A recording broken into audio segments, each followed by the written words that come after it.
Sambar recipe. கடாய் காய்ந்தவுடன் எண்ணெய் 50 millilitre ஊற்றி கடுகு கருவேப்பிலை சேர்த்து தாளிக்கவும்.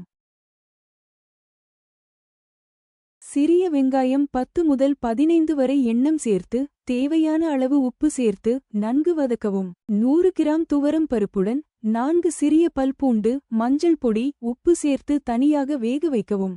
2 தக்காளி சிறிய துண்டுகளாக நறுக்கி சேர்த்து 2 கத்திரிக்காய், 1 உருளைக்கிழங்கு, 1 முருங்கைக்காய், 5 அவரைக்காய், 4 வெண்டைக்காய் நறுக்கி சேர்த்து வதக்கவும்.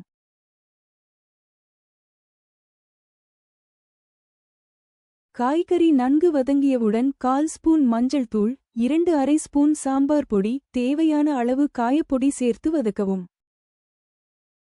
பச்சை வாசனை போனதும் சிறிய எலுமிச்சை அளவு புளி கரைத்து சேர்த்துக்கொள்ளவும்.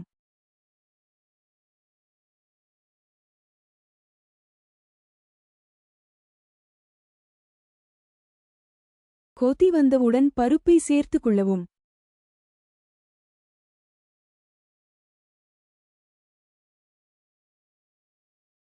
நன்கு கொதித்தவுடன் கொத்தமல்லி இலை சேர்த்து இறக்கினால் சூடான சுவையான சாம்பார் தயார்.